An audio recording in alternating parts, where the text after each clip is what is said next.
Hello दोस्तों, स्वागत है आपका सेकंड पार्ट में। कौन सा चैप्टर चल रहा था हमारा? बेरोजगारी, जिसके बारे में हम पढ़ चुके थे। क्या बेरोजगारी की डेफिनेशन, बेरोजगारी दर क्या होती है, बेरोजगारी के प्रकार क्या क्या हैं। तो आज उसी चैप्टर को हम कंटिन्यू कर रहे हैं सेकंड पार्ट में। तो आगे है भारत में बेरोजगारी के क्या कारण हैं, तो क्या रीजंस हैं जिनकी वजह से अनएम्प्लॉयमेंट है भारत में। तो वो पढ़ते हैं। पहला क्या है? जनसंख्या की तीव्र वृद्धि। पहला रीज़न क्या है? High population. ये आपको हर जगह पॉइंट मिल रहा है। तो ये बहुत ही इंपॉर्टेंट चैप्टर जो हमने पहला पढ़ा था, जनसंख्या पॉपुलेशन, वो हर किसी में रिपीट हो रहा है। हर किसी में आप उस चैप्टर से एक या दो पॉइंट्स इजीली बना सकते हैं। तो इसमें भी यह है कि जनसंख्या में तीव्र वृद्धि, ठीक है, पहला। तो जनसंख्या में तीव्र वृद्धि होने की वजह से बेरोजगारी बढ़ाने वाला एक प्रमुख कारक है। यानी कि डेफिनेटली सिंपल से इजी सी चीज़ है कि जितनी ज़्यादा पॉपुलेशन बढ़ेगी उतनी ज़्यादा एम्प्लॉयमेंट भी बढ़ेगी। अगर वो जो कंट्री की जो पॉपुलेशन है वो अगर कंट्रोल में नहीं आती तो उस वजह से जो एम्प्लॉयमेंट है, वो अनएम्प्लॉयमेंट है, वो भी बढ़ता रहेगा। तो बेरोजगारी बढ़ाने वाला एक प्रमुख कारक है। भारत में जनसंख्या वृद्धि दर की अपेक्षा रोजगार वृद्धि दर कम है। हम सबको पता है कि जनसंख्या इतनी तेज गति से बढ़ रही है, तो हमेशा जो रोजगार है वो बहुत ही धीमी गति से बढ़ रहा है। ठीक है, एम्प्लॉयमेंट बहुत ही धीमी गति से बढ़ रहा है, या फिर कभी कभी ऐसी स्थिति आती है कि ये स्टेबल ही रह जाता है, लेकिन ये कभी भी स्टेबल नहीं है, हमेशा बढ़ती ही जा रही है। तो जनसंख्या की तीव्र वृद्धि एक मेन फैक्टर है बेरोजगारी का। दूसरा, भारत में सीमित भूमि संसाधन। भारत में सीमित भूमि संसाधन का मतलब है कि जो भारत की जो ज़मीन है, जो वो क्या है, लिमिटेड है। लिमिटेड का मतलब कि जनसंख्या बहुत ज़्यादा है और उसमें जो लैंड है, ज़मीन है, वो कम है, भूमि संसाधन, जबकि जनसंख्या तेज़ी से बढ़ती जा रही है। ग्रामीण क्षेत्रों में लोग प्रत्यक्ष रूप से किस पर निर्भर हैं? ज़मीन पर, यानी खेती पर। अगर हम ग्रामीण क्षेत्र, रूरल एरियाज़ में देखें तो ज़्यादातर लोग किस पे डिपेंड है? खेती पर। तो खेती कहाँ की जाएगी? ज़मीन पर। और ज़मीन जो है, हर जनरेशन में ज़मीन जो है बढ़ती जाती है। तो ऐसी कंडीशन में जो एरिया है ज़मीन का, हर जनरेशन के बाद ज़मीन तो उतनी रहती है, लेकिन धीरे धीरे पॉपुलेशन बढ़ने की वजह से जो उसका एरिया है, जो खेत है, वो धीरे धीरे बढ़ने के कारण छोटे छोटे होते जाते हैं और अनएम्प्लॉयमेंट बढ़ता जाता है। तो भारत में सीमित भूमि संसाधन है। ठीक है। तीसरा, भारत में शिक्षा व्यवस्था में कई दोष मौजूद हैं। यह उद्यमिता एवं गुणवत्ता का पर्याप्त विकास नहीं करती। यानी कि भारत का जो एजुकेशन सिस्टम है, अगर उसको हम ध्यान से एनालाइज करें तो वो क्या मेनली क्या है? एक चीज़ को रटाने वाली प्रोसेस एक तरीके से, ना कि किसी किसी इंसान को, किसी पर्सन को इस तरीके से बनाने के लिए नहीं कि वो उस कोर्स को या फिर उस एजुकेशन को कंप्लीट करके किसी जॉब के लायक हो सके। ठीक है, वो मेनली हम क्या करते हैं? एग्ज़ाम क्लियर करके अगली क्लास, एग्ज़ाम क्लियर करके नेक्स्ट क्लास बढ़ते जाते हैं, लेकिन फाइनली रिजल्ट क्या निकलता है? अनएम्प्लॉयमेंट का, क्योंकि लास्ट में उसे कुछ आ नहीं रहा होता। तो एजुकेशन सिस्टम में जो बहुत सारे लेक्स हैं, दोष हैं, शिक्षा व्यवस्था में कई दोष मौजूद हैं। यह उद्यमिता एवं गुणवत्ता का पर्याप्त, उद्यमिता का मतलब होता है कि एक तरीके से स्किल्स, जो जॉब प्राप्त करने के लिए स्किल्स चाहिए, वो नहीं मिल पाते।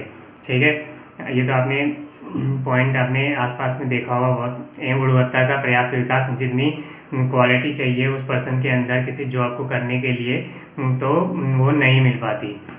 इससे अधिकांश लोग शिक्षित बेरोजगार होते हैं। इसी को क्या बोलते हैं? शिक्षित बेरोजगारी भी बोलते हैं। शिक्षित बेरोजगारी का अलग से पॉइंट भी बन जाता है कि शिक्षित बेरोजगारी क्या होती है।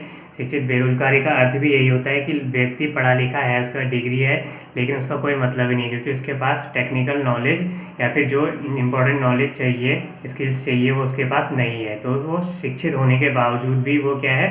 बेरोजगार हो जाता है। ठीक है, इससे क्या जो एक तो उसके अंदर एक तरीके से एक फैक्टर आ जाता है कि शिक्षित है, लेकिन उससे वो छोटा काम नहीं करना चाहता और बड़ा कोई उसके पसंद का काम नहीं मिल पा रहा, तो उस वजह से वो बेरोजगार रह जाता है। अगला पॉइंट है, भारत में बड़ी संख्या में श्रम बल कृषि क्षेत्र में संलग्न है। श्रम बल का मतलब जो काम करने वाले हैं, वो किस में है? भारत में ज़्यादातर कृषि क्षेत्र में। ठीक है, हमने बात की थी भारत के अभी भी लगभग 50% से ऊपर लोग खेती पर निर्भर है। कृषि के कार्य मौसमी होते हैं। कैसे होते हैं? मौसमी मतलब कि कोई खास मौसम आएगा, उसमें कोई खास फसल ही उग सकती है। तो कृषि कार्य कैसे हैं, मौसमी अभी भी, जिससे यहाँ मौसमी बेरोजगारी उत्पन्न होती है। इससे कौन सी बेरोजगारी उत्पन्न होती है, मौसमी बेरोजगारी। मौसमी बेरोजगारी कहाँ पाई जाती है, खेती वाले क्षेत्र में, यानी कृषि वाले क्षेत्र में। क्यों, क्योंकि जो कृषि की जो फसलें हैं, कृषि की जो फसलें हैं वो एक निश्चित मौसम के अनुसार ही होती है। तो अगर वो मौसम सही समय पर नहीं आया या फिर उसमें कोई कम या फिर ज़्यादा फैक्टर आ गए, तो इस वजह से कौन सी बेरोजगारी आती है, मौसमी बेरोजगारी। किस मुख्य मौसम में काम मिल गया, कभी नहीं मिला। भारत सरकार द्वारा चलाई जा रही योजनाएं भी जनसंख्या वृद्धि दर के अनुरूप नहीं है। गवर्नमेंट टाइम टाइम पे नई नई पॉलिसीज लाती रहती है एम्प्लॉयमेंट के लिए, बाकी चीज़ों के लिए, लेकिन जिस हिसाब से जनसंख्या पॉपुलेशन बढ़ रही है उस हिसाब से वो उसको कवर अप नहीं कर पाती, उसको क्लियर नहीं कर पाती। तो भले सरकार की पॉलिसीज चलाई जा रही है लेकिन वो कभी भी उसके अकॉर्डिंग नहीं चल पाएंगी, क्योंकि पॉपुलेशन कभी भी कंट्रोल में नहीं है। इससे रोजगार प्राप्त करने की संभावना कम हो जाती है। तो इससे अपने आप ही फैक्टर पॉसिबिलिटी कहाँ कम हो जाती है, एम्प्लॉयमेंट बढ़ने की। तो ये अपने आप ही फैक्टर भी बन सकता है कि एम्प्लॉयमेंट बेरोजगारी को कम करने के क्या तरीके हैं। पहला यही बन सकता है कि अगर हम जनसंख्या को कंट्रोल करें, तो हर जगह ये पॉइंट जरूर काम आता है। भारत में पर्याप्त औद्योगिक क्षेत्र का विकास नहीं हुआ है, यानी कि पर्याप्त औद्योगिक क्षेत्र मतलब इंडस्ट्रियल सेक्टर जो भारत में जितना चाहिए, यानी जितना होना चाहिए उतना नहीं हो पाया है। हमने पढ़ा था भारत कौन सी अर्थव्यवस्था है, विकासशील, यानी कि जो विकसित की तरफ बढ़ रही है। तो भारत में अभी भी पॉसिबिलिटीज़ बहुत सारी है, लेकिन अभी भी उनकी जो यूज़ है, जो उन पॉसिबिलिटीज़ का यूज़ नहीं हो पाया, जिस वजह से पर्याप्त औद्योगिक क्षेत्र यानी कि सफिशिएंट जो इंडस्ट्रियल डेवलपमेंट था, सेक्टर था, वो डेवलप नहीं हो पाया। अगर भारत की बात करें तो अगर ओवरऑल बात करें तो 3 सेक्टर जो हम मेनली बात करते हैं, प्राइमरी, सेकेंडरी और थर्ड, यानी कि सर्विस सेक्टर। तो सेकेंडरी सेक्टर में कौन कौन से आते हैं, इंडस्ट्रियल डेवलपमेंट आता है। तो इंडस्ट्रियल डेवलपमेंट यानी कि विनिर्माण वगैरह। तो जो सेकेंडरी सेक्टर है वो भारत में बहुत सबसे नीचे है, ठीक है। सबसे नीचे कौन सा है, सेकेंडरी सेक्टर। तो पर्याप्त औद्योगिक क्षेत्र का विकास नहीं हो पाया, जिस वजह से भी क्या है, एम्प्लॉयमेंट रोजगारी नहीं मिल पाती। लघु और कुटीर उद्योगों की समाप्ति। लघु और कुटीर उद्योग का मतलब होता है कि छोटे छोटे लेवल पे जो बिजनेसेस चलते थे, घरों के अंदर काम चलते थे, वो बड़े लेवल पे जो चलते थे। अगर बात करें हम 1947 से पहले तक, यानी कि अंग्रेजों तक जो है, अंग्रेजों के आने से पहले जो है भारत में ये सारे उद्योग चलते थे बड़े लेवल पे, छोटे छोटे घरों में अपने ज़रूरत के लायक वो इनकम कमा लेते थे। लेकिन जब अंग्रेज आए भारत में, ठीक है, तो उन्होंने क्या किया, भारत पे कंट्रोल करने के लिए, इंडिया पे कंट्रोल करने के लिए उन्होंने लघु और कुटीर उद्योगों की समाप्ति कर दी। यानी कि छोटे छोटे जो उद्योग थे उनकी, जैसे हस्तशिल्प मतलब घर पे हाथों से चीज़ें बनाना, तो उन सभी की समाप्ति कर दी, जिस वजह से जो आज बहुत ज़्यादा अनएम्प्लॉयमेंट भारत में फैल गया, उसका असर आज तक है।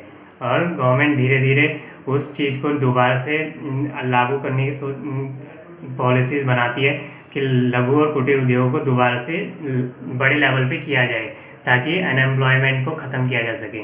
तो ये भी कारण रहा है। अगला है मशीनीकरण। मशीनीकरण मतलब होता है कि जहाँ नई नई टेक्नोलॉजीज़ आने की वजह से जो इलिटरेट पर्सन है या फिर जिनके पास स्किल्स नहीं है उस मशीन को चलाने के लिए, या फिर आज के दौर में देखें तो रोबोटिक जो कंपनीज़ हैं वो रोबोटिक एम्प्लॉयमेंट ला रही है। रोबोटिक एम्प्लॉयमेंट मतलब कि जो मशीनों की मदद से काम कर रही है, रोबोट्स की मदद से काम कर रही है। अब उसमें लोगों की ज़रूरत इतनी ज़्यादा नहीं है। एक डेटा फीड किया कंप्यूटर में, मशीन्स रेगुलर की और काम उसी में चलता जाएगा। तो ऐसे में क्या होता है कि जो काम करने, हाथ से काम करने वाले तो उनकी ज़रूरत अब नहीं है। तो मशीनीकरण भी एक मेन फैक्टर है किसमें, बेरोजगारी लाने में। तो ये थे बेरोजगारी के कारण। इनको अपने अकॉर्डिंग और भी ज़्यादा इसको एक्सपेंड कर सकते हो, ठीक है। तो ये थे भारत में बेरोजगारी के क्या कारण हैं। और अगला क्वेश्चन इससे ये भी बन सकता है कि कम करने के क्या कारण। तो इनको रिवर्स कर सकते हो कि जनसंख्या मेन फैक्टर है, जिसकी वजह से अगर हम जनसंख्या को कंट्रोल कर ले, पॉपुलेशन को कंट्रोल कर ले, तो बेरोजगारी को भी कंट्रोल कर सकते हैं। दूसरा, इसी को रिवर्स करके बना सकते हैं कि अगर हम शिक्षा व्यवस्था, एजुकेशन सिस्टम को बेहतर कर लें तो हम जो है बेरोजगारी को ख़त्म कर सकते हैं, कम कर सकते हैं, ठीक है। अगर हम अपनी खेती में जो लगे लोग हैं उनको प्रोवाइड करें अच्छी टेक्नोलॉजी, या फिर उनको उनकी जो संरचनात्मक व्यवस्था है यानी कृषि के लिए जरूरी उपकरण है वो प्रोवाइड करें तो अच्छी खेती हो सकती है, जिस वजह से उनकी इनकम अच्छी हो सकती है। ठीक है, तो और पर्याप्त औद्योगिक क्षेत्र का विकास कर सकते हैं। सरकार जो नई पॉलिसीज चला सकती है, पॉपुलेशन कंट्रोल कर सकती है। तो इन सभी को, ये तो बेरोजगारी के कारण है, इन सभी को अगर हम रिवर्स कर लें तो ये क्या है, बेरोजगारी दूर करने के कारण भी बन जाएंगे। कि बेरोजगारी कैसे दूर हो सकती है कि मशीनीकरण को, एक पॉइंट ये बन सकता है कि मशीनीकरण को हम जो है कंट्रोल करें। कंट्रोल करना, लोगों को ज़्यादा से ज़्यादा स्किल्स दें ताकि वो मशीन चलाना सीख सके और अनएम्प्लॉयमेंट कम हो। ठीक है, लघु और कुटीर उद्योगों की जहाँ दोबारा से स्टार्ट करके हम उसको बेरोजगारी को ख़त्म कर सकते हैं। तो आप पॉजिटिव चीज़ को ही अगर रिवर्स में कर दें तो उसी को, नेगेटिव को रिवर्स में कर दें तो वो पॉजिटिव बन जाएगा, यानी कि बेरोजगारी को ख़त्म करने के कारण बन जाएंगे। ठीक है, एक लास्ट पॉइंट जिसमें हम सिर्फ समझ लेते हैं कि क्या है शहरी और ग्रामीण बेरोजगारी। एक क्वेश्चन आ जाता है पेपर में कि शहरी और ग्रामीण बेरोजगारी क्या है, इनके बीच क्या अंतर है। तो इसमें हम ज़्यादा डिटेल में नहीं पढ़ने वाले हैं, सिंपल बात करने वाले क्या है ये। तो देश में प्रमुख बेरोजगारी दो प्रकार की भी हैं, कौन सी, ग्रामीण बेरोजगारी और शहरी बेरोजगारी। ये बेरोजगारी के प्रकार में भी आ सकते हैं और अलग से भी ये आ जाता है, शॉर्ट नोट में भी आता है, क्वेश्चन में आ जाता है। तो ग्रामीण बेरोजगारी कौन सी है, जो गाँव के क्षेत्रों में पाई जाती है, और शहरी बेरोजगारी कौन सी है, जो शहरी क्षेत्रों में पाई जाती है। ठीक है, तो ग्रामीण बेरोजगारी गाँव के क्षेत्रों में ज़्यादातर बेरोजगारी क्यों है, अपने हमने बात की तो ग्रामीण क्षेत्र ज़्यादातर किस पे डिपेंड है, कृषि पर। और कृषि कहाँ की जाती है, भूमि पर। और भूमि क्षेत्र कैसे हैं, सीमित है। सीमित होने की वजह से क्या है, वो हर जनरेशन जो है सीमित होते रहने, छोटी होती रहती है। तो जिस वजह से बढ़ने के कारण ग्रामीण बेरोजगारी जो है बढ़ती रहती है। और दूसरा ये भी है कि गांव में खेती ना होने की वजह से, सही ना होने की वजह से, या फिर खेत कम होने की वजह से जो ग्रामीण लोग हैं वो कहाँ की तरफ जाते हैं, शहरों की तरफ। ये एक दूसरे से लिंक है पूरी तरीके से। ग्रामीण क्षेत्र के लोग कहाँ जाते हैं, जब उन्हें गाँव में काम नहीं मिलता तो शहरों की तरफ जाते हैं, मजदूर वगैरह। और तो शहरों की स्थिति, और जहाँ पहले ही बेरोजगारी है वहाँ की स्थिति और ख़राब हो जाती है, वहाँ का अनएम्प्लॉयमेंट रेट और बढ़ जाता है। तो ऐसी स्थिति में जो है शहरी बेरोजगारी भी बढ़ जाती है। ठीक है, और ऐसी स्थिति के साथ साथ एक चीज़ और बात करते हैं कि असंगठित क्षेत्र और संगठित क्षेत्र क्या होते हैं। असंगठित क्षेत्र और संगठित क्षेत्र क्या होता है। असंगठित क्षेत्र का मतलब होता है ऐसे क्षेत्रों में काम करने वाले लोग जिनका कोई रिकॉर्ड नहीं होता। रिकॉर्ड का मतलब कि जिनके पास कोई सुविधाएं नहीं होती, जैसे पीएफ की सुविधा नहीं होती है, अन्य जो भी कंपनीज में सुविधाएं मिलती है, या फिर उनकी सैलरी से रिलेटेड कोई लॉ कानून फॉलो नहीं हो पाते, उसको हम असंगठित क्षेत्र कहते हैं। असंगठित क्षेत्र में भारत के लगभग बहुत ज़्यादा परसेंटेज काम करती है। ठीक है, जिनके पास कोई सिक्योरिटी नहीं है जॉब की, जब मर्जी से उन्हें जॉब से निकाल दिया जाता है, उनके पास कोई फ्यूचर प्लानिंग नहीं है। तो इस क्षेत्र में जो भी काम करते हैं उसको असंगठित क्षेत्र के लोग बोला जाता है, संगठित क्षेत्र में काम करने वाले लोग।